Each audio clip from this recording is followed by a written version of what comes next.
shan kursi oo ka mid ah kuraasta reer waqooyiga ee golaha shacabka ayaa maanta lagu doortay magaalada muqdisho inkastoo ay mucaaradku weli ka gadoodsan yihiin hannaanka ay doorashada ku socoto haddana mashruucani uma muuqdo mid joogsanaya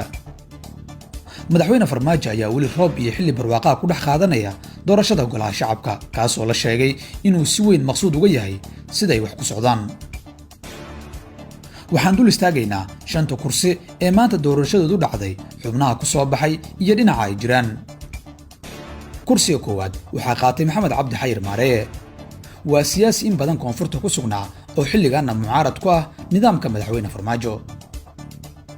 maareye oo dhowr jeer wasiir noqday ayaa ku soo laabtay kursigiisa mana jirin tartan xoog leh oo reerkiisa ayaa u gartay in laga dhimo culayska codkiisa cidna toos looguma xisaabin karo oo waa siyaasi waaye araga oo doodiisu aanay ka bilaaban doonin dhaqaale balse ka hadlaya dana siyaasadeed kursiga labaad waxaa ku soo baxday aamine cumar hadda waxay u xisaabsan tahay kooxda madaxweyne farmaajo balse shaki badan ayaa laga qabaa inay dhankaasi ku dhammaan doonto labadaasi kursi waxaa laga leeyahay bariga magaalada burco kursiga saddexaad waxaa ku soo baxay maxamed haaruun ninkan wuxuu hore u ahaa agaasimaha qaybta maaliyadda ee xafiiska ra'iisul wasaaraha waqtigii xasan cali kheyre kursigan waxaa laga leeyahay balligubadle waxaa kursigan laga qaatay xildhibaan jamaal oo muddo dheerna ahaa wasiir ku-xigeen codka maxamed haaruun wuxuu dhex yaallaa xasan cali kheyre iyo maxamed cabdulaahi farmaajo oo labaduba abaal ku leh ninkan kursiga afraad waxaa ku soo baxday faadumo xasan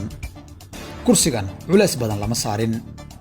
fahad yaasiin ayaa ka shaqeeyey inaan faadumo xasan culays badan la saarin ama loo xidho kursigeeda waxaana loo arkaa inuu farmaajo heli doono codkeeda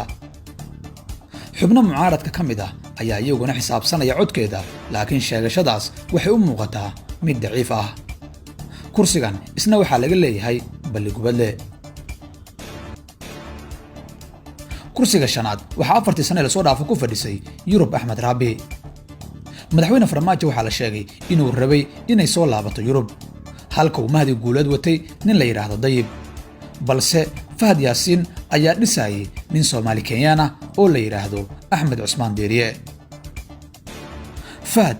farmaajo iyo mahdi inkastoo isku saf yihiin haddana waxaa la xaqiijiyay inay ku kala aragti duwanayeen cidda ay siinayaan kursigan oo codka siin doonta berri